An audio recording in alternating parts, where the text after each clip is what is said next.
미국 도시 라스베이거스, 저는 한 번도 가지 못했지만 들어보긴 했지 않습니까? 미국 라스베이거스에는 도박이 유명하죠. 도박을 해도 안 해도 바보가 되기는 마찬가지라는 말이 있을 정도로 도시 전체가 거대한 카지노라고 해도 과언이 아닌 도시입니다. 라스베이거스 카지노에는 세 가지가 없다고 합니다.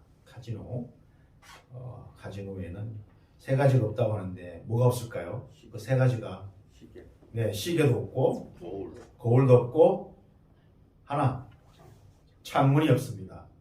거울과 시계와 창문이 없습니다. 그렇다면 카지노에 거울과 시계와 창문이 없는 이유가 있겠죠. 첫째로 이 카지노에 거울이 없는 이유는 도박에 빠진 사람들은 자기 스스로의 모습을 쳐다보기가 싫거든요.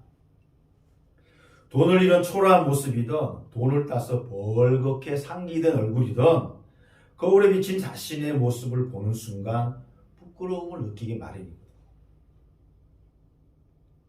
그 반성적 자의식은 도박에 몰입하는데 가장 큰 적이기 때문에 거울을 비치하지 않는 것입니다. 둘째로 카지노에 시계가 없는 이유는 도박장 밖의 시간을 잊은 채 도박에만 몰입하라고 시계를 비치하지 않습니다. 그러나 요즘 다 자기들 시계 차고 가잖아요. 시간을 의식하고 그에 대한 감각을 갖는 순간 자신이 보낸 과거의 시간, 그리고 현재의 시간, 앞으로 이후의 삶을 떠올리게 되기 때문에 몇 시간이 지났는지 며칠이 지났는지 알 수 없는 그 시간의 진공 상태, 그곳에서 계속 몰입하라고 이 카지노에는 시계가 없는 것입니다. 셋째로 카지노에 창문이 없는 이유는 도박장 밖의 공간을 보거나 떠올리지 못하게 하기 위해서입니다. 여러분, 창문은 무엇입니까? 창문은 두 가지의 기능이 있습니다. 안과 밖을 분리시키는 문의 기능을 하기도 합니다. 동시에 안과 밖을 소통하게 해주는 창의 역할을 하기도 합니다. 이 창문에는 문의 역할과 창의 역할, 단절의 역할과 연결해주는 역할을 동시에 하기 때문에 창문은 중요한 거죠. 창밖 풍경을 바라보는 동안 자신의 모습을 바라보는 제3의 그런 시선을 의식하게 되지 않습니까? 아, 밖에서 누가 나를 쳐다보고 있구나. 이런 시선을 의식하게 되죠. 그래서 안과 밖의 관계에서도 생각하지 않을 수 없는 거예요. 저 사람이 지금 내가 지금 빠진거에 도박에 열심히 몰두하는 나의 모습, 어느 낯선 얼굴이 나를 쳐다본다면 저 사람은 나에 대해서 무슨 생각을 가지게 될까?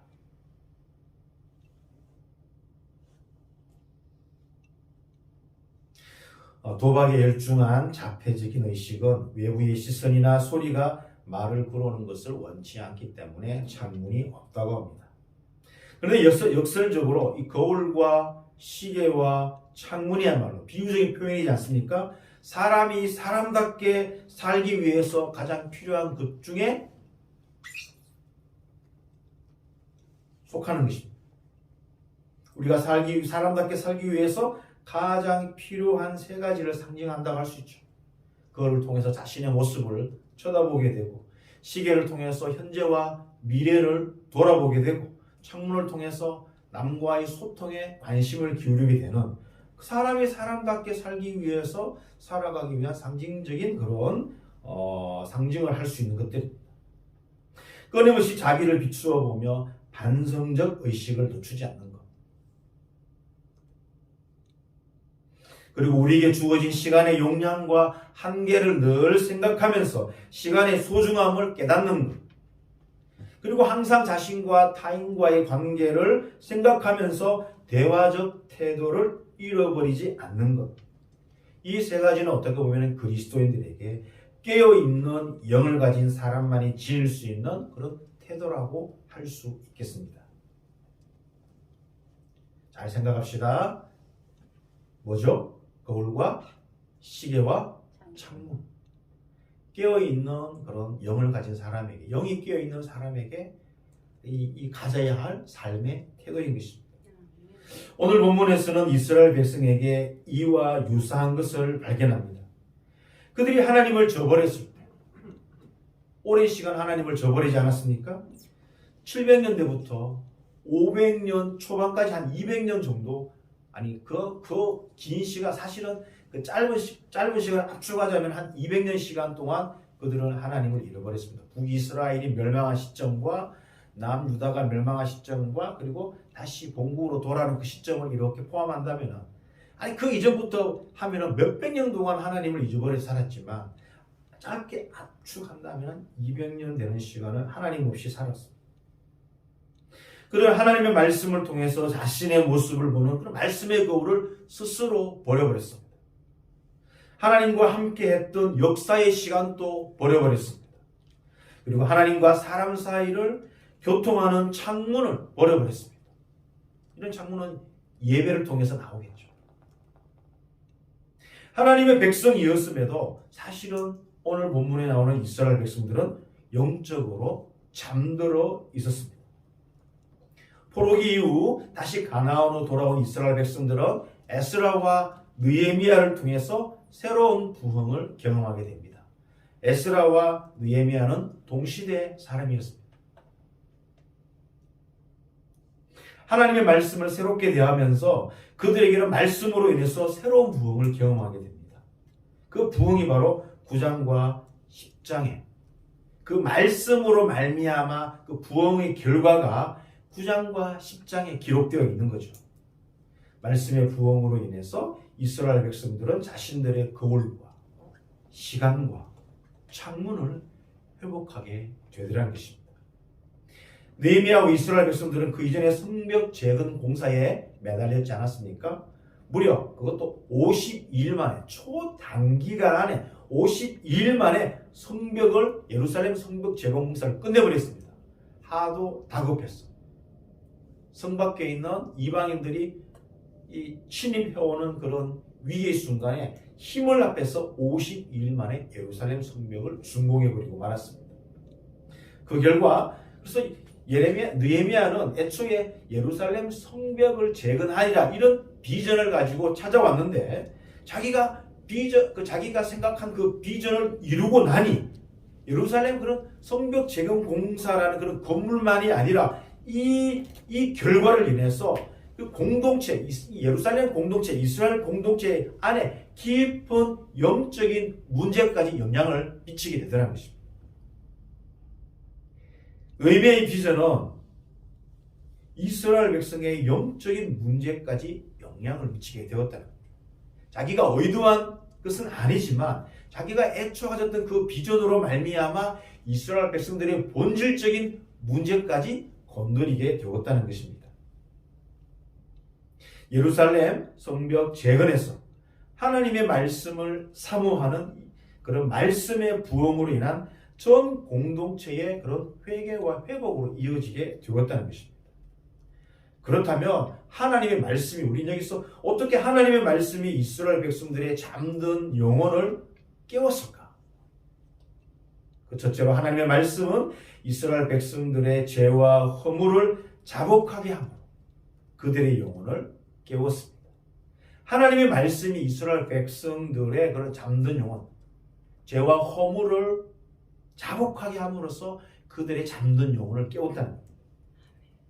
성경에는 많은 기도문이 나오는데요. 오늘 우리가 이 9장 전체를 읽지 않았지만 9장이 38절까지 있지 않습니까? 이 전체가 다 뭐라고요? 기도문입니다. 성경에 나오는 기도문 가운데 가장 긴 기도문이 어딜까요? 느헤미야 9장입니다. 여기서 느헤미야는 느헤미야뿐만 아니라 레위인들과 이스라엘 백성 전체가 이스라엘 민족 역사의 흥망성쇠를 조명하며 그것을 가지고 기도하고 있습니다. 근데 구약성경에서 이스라엘 민족 전체를 향한 기도문은 에스라 9장과 또 하나 다른 데 나옵니다. 다니엘 9장입니다. 여러분 새벽 말씀 묵상하시면서 다니엘 9장을 살펴보았죠? 다니엘은 9장 1절에서 19절까지 왜 나를 위해서 기도했죠? 문득 예레미야가 기록한 책을 읽다가 자기가 하나님 앞에 통회 자복하는 기도를 하게 된 것이죠. 이런 9장의 기도는, 긴 9장의 기도는 8장에 선포된 말씀의 결과입니다. 말씀에 투영된 자신들의 모습을 보면서 저절로 무릎을 꿇게 되고 자복의 기도가 나오게 된 것입니다. 그러므로 오늘을 살아가고 있는 우리 또한 말씀이라는 거울을 끊임없이 바라보면서 자신을 살피는 그런 성찰이 필요합니다. 우리는 항상 말씀을 들어보아야 그 말씀 속에 말씀이라는 거울을 비춰보아야 나의 모습을 바르게 볼 수 있기 때문인 것이죠. 여러분, 한국 근대사의 시인들 가운데 부끄러움이라는 주제를 가장 많이 활용한 시인이 누굴까요? 윤동주입니다. 그의 시편에 서시 뭐라 그러죠? 한 점 부끄러움이 없기를. 왜 서시라고 했을까? 책에는 서문이라고 있지 않습니까? 이거는 시집이기 때문에 문을 쓰지 않고 시 한 편을 딱 앞에다 두면서 이 시로 서문을 대신한다 해서 그래서 서시. 또 보면은 제가 좋아하는 시 가운데 우물을 보다가 그 안에 자기 모습을 보고 부끄러워 돌아갔는데 가다 보니까 그 얼굴이 다시 불쌍하게 생각돼서 다시 돌아와서 그 얼굴을 보니까 또 부끄러워지고 돌아가는데 돌아가다 또 그 얼굴이 생각나서 그 얼굴이 가여워서 돌아오는 그런 시도 있습니다. 부끄러워. 자기는 나라를 잃어버린 그런 백성인데 자기는 한가하게 시를 쓰고 있다는 그 부끄러움. 한가하게 시를 쓴 것 아니죠? 70년이 지난 시대, 굉장히 긴 시간을 지난 우리 후대에게도 우리에게 부끄러움이라는 감정을 일으키게 하는 굉장한 시인이죠. 영향을 끼치는 시인으로 살아가게 된 거죠.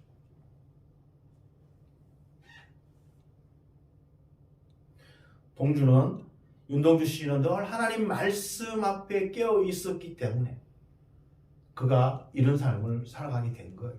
그래서 우리 그리스도인들은 윤동주라는 시인을 누구보다 더 사랑하게 되는 거죠. 제가 더 좋아하는 그분의 시인 가운데 십자가라는 시도 있습니다. 첨탑이 저렇게 높은데 어떻게 올라갈 수 있었을까? 나도 예수 그리스도에게 십자가가 허락된다면 모가지를 들이우고 꽃처럼 피어나는 피를 이 하늘 위에 흘리겠습니다. 뭐 이런 비슷한 시를 했던 게 십자가라는 시도 있습니다. 여러분, 말씀은 기도의 원천이 됩니다. 우리가 기도를 생각할 때 늘 말씀을 언급하는 이유는 영적 균형 감각 때문입니다. 이 기도는 말씀에서부터 나와야 바른 기도가 되기 때문인 것이죠.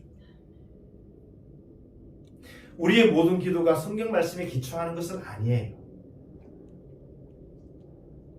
때로는 우리가 기도를 보면은 자기 감정의 거울에 비춰서 하는 기도도 있습니다. 자신의 일그러진 과거를 생각하며 회개의 기도를 드리는 경우도 있습니다. 그런데 자세히 살펴보면 자신의 감정이나 생각의 거울에 비춰 기도를 드리는 삶을 이렇게 따라가 보면 그 기도를 드리는 자의 삶은 다시 원래의 경우로 돌아가는 경우가 있다는 거죠. 많다는 거죠.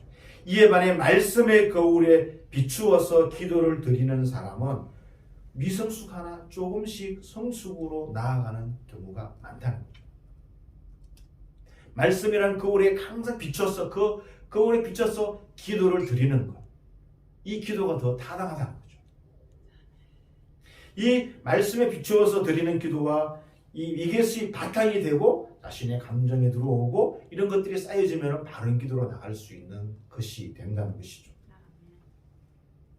우리의 영혼을 변화시키는 힘은 우리의 생각이나 그런 감정에 있지 않습니다. 말씀이 우리의 영혼을 변화시키는 근본적인 힘입니다. 수문화 광장에서 말씀을 듣고 기도하는 이스라엘 백성은 말씀이 그들의 영혼 구석구석을 씻긴 결과라고 볼 수가 있는 거죠. 그들은 말씀에 씻겨서 마음이 변화를 받아서 회개의 기도에 이른 자들이었습니다. 예루살렘에는 기쁨의 강물이 먼저 넘쳤습니다. 처음에는 예루살렘 성벽이 재건되어 준공되었으니까 얼마나 기뻤겠습니까? 덩실덩실 춤을 추면서 그 성벽 위를 이렇게 두 무리 나누어서 쭉 둘레를 두면서 한 곳에 모여서 잔치를 벌였지 않습니까? 그런데 8장에 들어가서 하나님의 말씀이 선포되는 하나님의 말씀을 듣고 갑자기 그들이 울기 시작합니다. 말씀 없이 살아온 그 숱한 날들, 하나님 없이 살아왔던 그 숱한 날들을 말씀에 비추어 보니까 자기들이 그렇게 살아왔다는 것을 알게 되었거든요. 그래서 갑자기 분위기가 반전되었습니다. 잔치집이 돌연 초상집이 되어버린 것처럼 이스라엘 백성들이 슬피 울며 하나님 앞에 매달리는 그런 상황이 지금 재현되고 있는 거죠. 그 근본적인 이유가 죄 때문이었다는 거죠. 자기 자신들의 죄로 인해, 아니 조상들의 죄와 자기 현재를 살고 있는 자기들의 죄죠. 성경에 유명한 인물들이 이런 기도를 드리는 거 보면 항상 조상들의 죄와 자기의 죄를 동시에 고백하고 있어요. 느헤미야도 1장에 보면은요, 자기는 포로기 이후에 자손이에요. 포로로 잡혀왔는데 자기와는 전혀 상관없이 벌써 나라가 망한 이후였거든. 그런데도 그가 드리는 기도에 자기 조상과 자기 아버지와 자기 집, 그리고 자기 때문에 이런 일이 일어났다라고 항상 자기 죄를 드러내고 있는 것을 보게 됩니다. 오늘 우리가 35절 36절 이렇게 보면은 주를 섬기지 아니하며 악행을 그치지 아니하였으므로 우리가 오늘날 종이 되었습니다. 이렇게 고백하고 있습니다. 이스라엘 백성들은 악행을 그치지 않고 죄의 노예로 살아왔다는 거죠. 그렇게 죄의 근성에 속박당하는 것, 그것이 말씀에 비춰보니까 지금도 여전히 그렇게 삶을 살아가고 있다는 것이 확연하게 드러났기 때문에 너무 가슴이 아팠던 거예요. 이런 가슴 아파함은 먼 2000년 전, 2500년 전 그들이 겪었던 그런 아픔뿐만 아니라 오늘 우리도 느낄 줄 알아야 된다는 거죠. 왜냐하면 우리도 저와 여러분이나 남에게 밝히기 어려운 그런 죄의 노예의 사슬을 끊기 힘들어서 정말 얼마나 속으로 아파하면서 또 그런 또 죄의 노예가 되어서 그런 자신의 모습을 들여다보는 경우가 왕왕 있지 않습니까? 이스라엘 백성들이 무엇을 자복했죠? 이스라엘 백성들은 다시 옛날의 악습으로 돌아가려 했던 그것을 자복했습니다. 죄의 본성은 뭐죠? 항상 잘못된 옛날로 돌아가는 겁니다.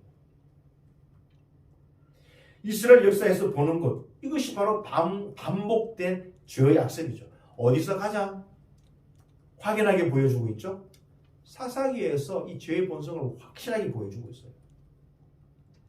죄악의 사이클이 계속해서 도는 거죠. 몇백 년간, 300년간 계속해서 죄악의 사이클이 계속해서 돌아가는 그런 모습을 보여주는 거죠. 열왕기 상하도 그렇고 역대 상하도 그렇고 성경에서 자주 이스라엘 백성들의 그런 잘못된 습성을 가리켜 뭐라고 표현하죠? 종되었던 땅으로 돌아가고자 하였다. 종되었던 땅이 어디죠? 이집트죠. 애굽이죠. 애굽으로 돌아가고자 하였다. 이집트에는 뭐가 득실득실거리죠? 신들이 득실득실해요. 어디 이집트만 그렇겠습니까? 우리 옆 나라 일본도 신들의 나라예요. 600만, 700만. 집집마다 신이 다르죠. 카미사와라는 이름으로. 거기만 그렇겠습니까? 인도는 또 어떻고요? 또 그리스는 또 어떻고요? 그리스 로마 신화에 보면은 무궁무진한 신들이 나옵니다. 어마어마한 신들이 나옵니다. 이 세상은 온통 신들의 세상이에요. 바로 그런 세상으로 돌아가고자 한다는 표현이 바로 종되었던 땅으로 돌아가고자 하였다라는 표현입니다. 이 말은 뭔가? 우리의 몸과 마음이 조금만 기회가 주어지면 옛날의 습성으로 돌아갈 수 있다는 것을 얘기하는 겁니다. 1907년 1월 6일에 평양 장대현 교회에서 일주일간 부흥회가 시작되었습니다. 첫날에 무려 1,500명의 사람들이 장대현 교회에 모였습니다. 놀랍죠? 전국에서 다 몰려드는 거죠. 첫날부터 성령의 불길이 일어나기 시작해서 1월 14일 윌리엄 베어더 선교사가 고린도전서 12장 27절 한 절로 여러분은 그리스도의 몸입니다 라는 제목으로 설교를 시작했습니다. 베어더 선교사는 교회가 하나 되어야 함을 역설하며 그리스도 안에 있는 형제 자매들이 서로 미워하는 잘못을 나무라자 끝부터 모든 청중은 소리 지르며, 아니죠, 1월 6일부터 계속 집회가 되어 왔으니까 그 집회가 계속 되어 오면서 1월 14일 날 정점을 향하는 거죠. 청중은 소리를 지르며 엎드려 회개하며 통곡하기 시작했습니다. 그런데 이 회개가 그 다음날 저녁까지 계속되었습니다.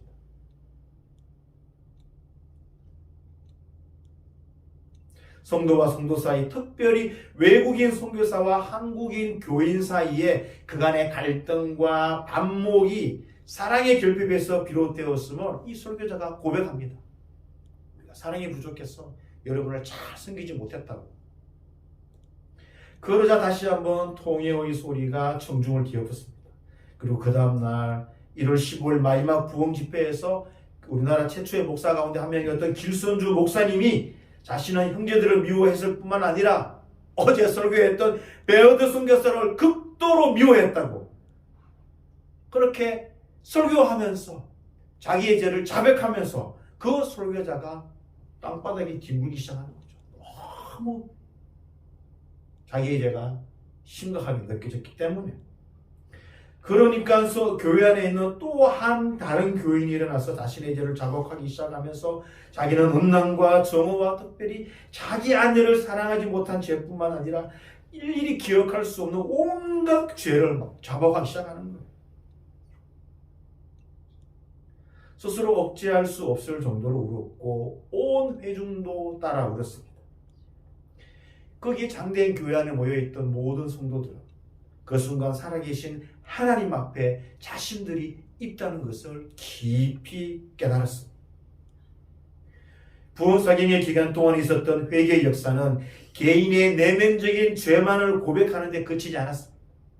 제가 잘못했습니다 라고 내면적인 그런 제가 잘못했습니다, 입술의 그런 자백으로 그치는 것으로 그치지 않았다는 거예요.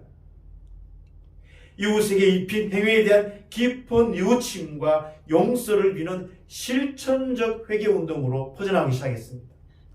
남에게 신체적, 재정적 손실을 입힌 사람들은 이날의 성령 체험을 계기로 피해자들을 찾아다니면서 손해를 배상하고 사과하는 구체적인 변화의 모습이 나타나기 시작한 거죠.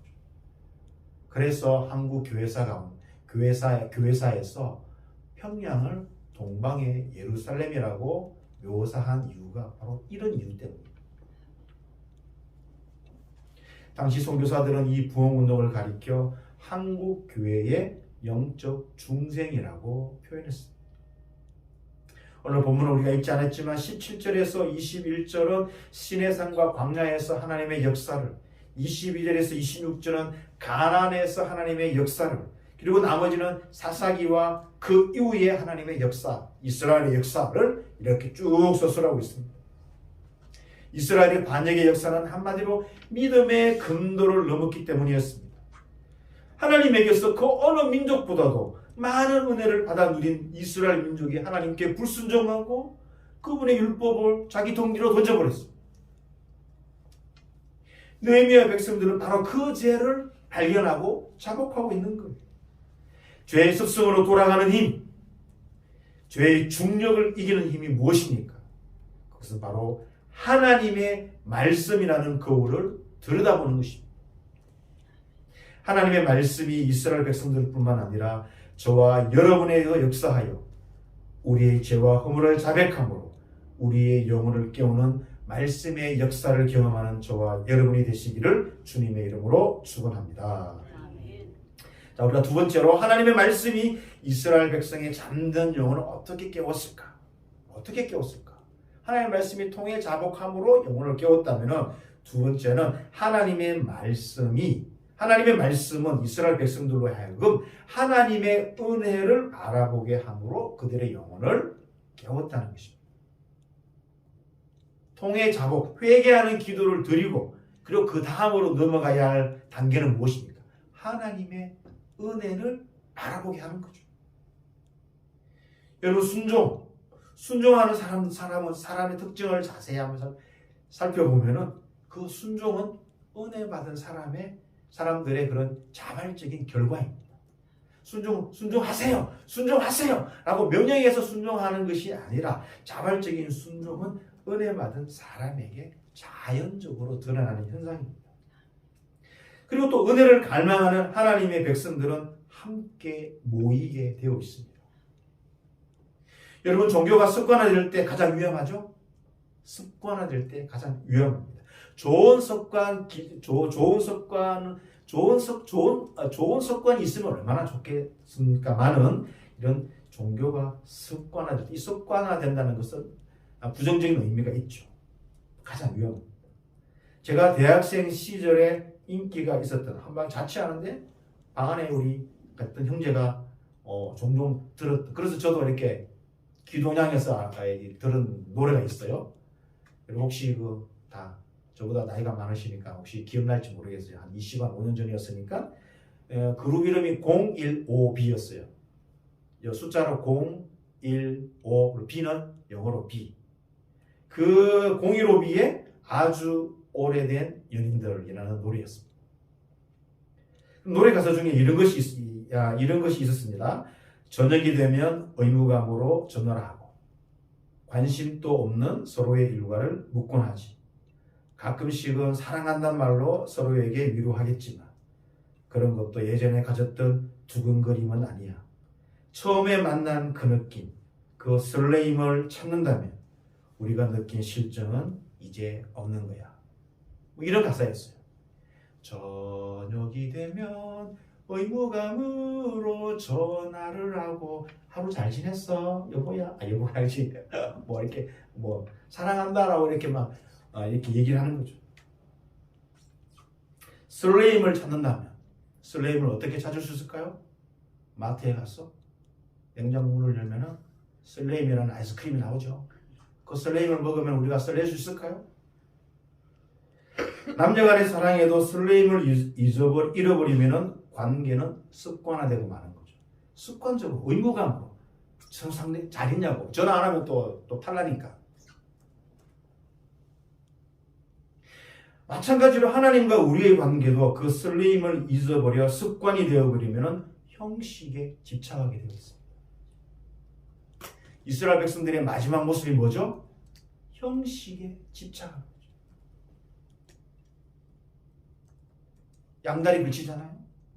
혹시 모르니까 하나님이 화내실까봐 하나님께도 제사를 드리고 이방신에게도 제사를 드리고 양다리 걸치는 그런 인생을 살았습니다. 이스라엘 백성들은. 여러분, 주일이 되면 의무감으로 예배에 오십니까? 관심도 없는 목사의 설교를 듣곤 합니까? 가끔씩은 기도에 하나님 사랑해요, 성도님들 사랑해요 라고 말은 하겠지만 그런 것도 처음에 가졌던 그 뜨거움이 아닌 것이 되고 말진 않았습니까? 그러나 하나님을 만나는 사람, 개인과 민족의 운명을 걸고 영적인 돌파구를 찾는 사람들의 자세가 무엇이 되어야 될까? 오늘 말씀에 보면은 모이는 것이 중요합니다. 첫째는 모여야 된다. 이스라엘 자손이 남녀노소 가리고 다 모였지 않습니까? 그 누구도 은혜에서 제외될 사람이 없기 때문입니다. 남녀노소 신분의 구별 없이 자신에게 하나님의 은혜가 절실히 필요함을 깨닫는 가난한 마음이 있어야 함께 모이게 됩니다. 그 다음에 한 행동이 뭐죠? 백성들은 금식하며 굵은 베옷을 입고 머리에 티끌을 뿌렸습니다. 이건 전형적인 하나님 앞에 죄를 회개하는 이스라엘 백성들의 전형적인 모습입니다.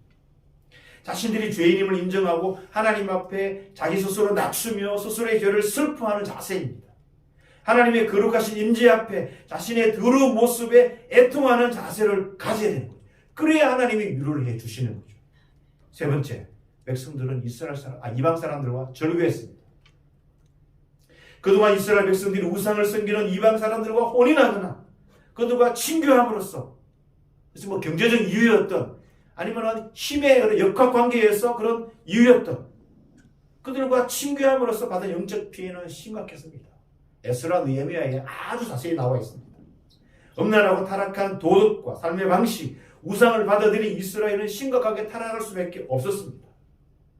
마찬가지로 저와 여러분이 영적으로 흔들리게 하는 음란하고 더러운 것들의 통로를 어떻게 해야 되죠? 차단해야 되죠. 주로 어디로 들어오는지 아십니까? 눈으로 들어오고 보는 것을 조심해야 돼요. 그리고 또 오감으로 들어오고 오감.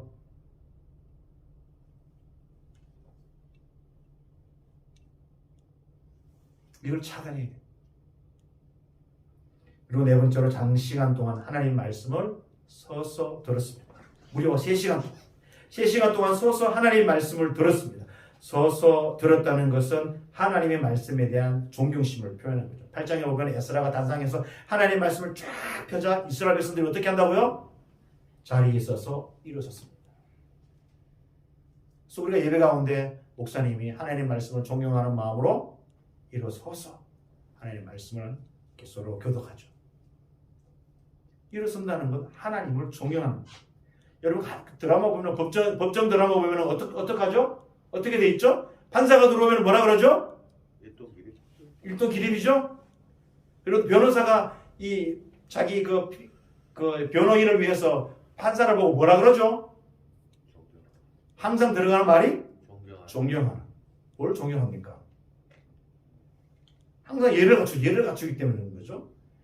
그것을 법정 드라마를 보면서 야 저기에 사이비 예배가 들어있구나. 인간 스스로가 이 존경받고자 하는 그런 게 그 안에 들어있는 거예요. 다 옷들을 갖춰 있잖아요. 예복을 갖춰 있고 스스로가 마치 신이 되잖아요. 판사가 판결을 하잖아요. 그러면 누구도 감히 건드리지 못해요.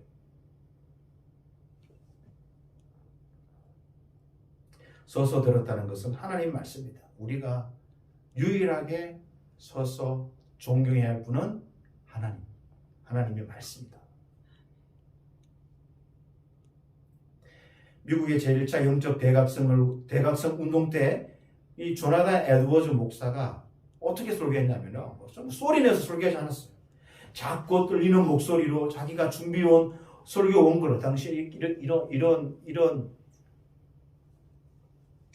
조명 시설이 없었으니까 촛불에 비추어서 말씀을 읽었어요. 작고 연약한 떨리는 목소리로 말씀을 읽었을 뿐이었는데 그 말씀을 들었던 회중들은 성령의 강한 감동에 사로잡혀 자신들의 죄를 고백하고 울며 뒹굴을 했다는 이런 기록이 있습니다. 하나님 말씀을 존경할 때 이런 역사가 일어나게 되는 거죠. 5번째 그 결과로 자신들의 죄와 허물을 고백하며 하나님을 경배하게 되는 것입니다. 그래서 말씀 부흥의 놀라운 부흥의 결과는 놀라우신 하나님의 은혜를 바라보게 하는 거예요. 함스커 선생이 써 뜻으로 본 한국 역사라는 책이 있습니다. 그 책 중에 8.15 해방이 하나님의 전적인 도우심 때문에 가능했다고 이 함스커 선생이 주장해요.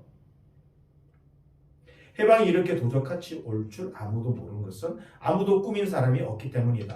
아무도 이에 대해 공로를 주장할 만한 중간적인 자가 없었다. 이 해방은 어느 인물이 힘써서 된 것도 아니요 어느 파가 투쟁을 해서도 된 것이 아니다. 왜 갑자기 하늘에서 떨어졌을까? 그 까닭 중 하나는 민중의 마음이 하나님에게로 향하기 위해서이다. 이 해방은 민족주의자가 한 것도 아니요 공산주의자가 한 것도 아니요 전체주의자가 한 것도 아니요 무정부주의자가 한 것도 아니다. 하나님이 뜻이 있어서 우리에게 값없이 생명의 길을 열어주셨다. 감사한다는 것은 하나님께로 돌아가는 마음이다. 이분이 이렇게 썼어요. 나중에는 종교 다원주의자로 갔는데 이 뜻으로 본 한국 역사의 8.15 해방에 관한 역사는 하나님의 뜻이라고 얘기했어요. 이스라엘 백성들도 말씀의 부흥으로 말미암아 하나님의 은혜로우신 모습을 다시 찾을 수 있게 되었습니다. 창조주 하나님, 이스라엘 백성을 택하신 하나님, 광야에서 기적의 은혜를 베푸신 하나님, 긍휼이 많으신 하나님, 영육간의 필요를 채우시는 하나님을 바라보게 되었다는 거죠. 과거를 돌이켜보면은 하나님이 우리의 삶의 등불이 되어주시고 희망을 주신 것을 깨닫게 됩니다. 그것을 통해서 우리는 다시 힘을 얻고 미래를 살아갈 용기를 얻게 되는 것이죠. 이스라엘 백성들이 바로 이걸 발견한 거예요. 그 과거를 통해서 하나님께서 이스라엘 백성들을 얼마나 사랑하셨는지, 어제나 오늘이나 영원토록 돌보고 계심을 그들이 말씀을 통해서 깨닫게 된 거예요.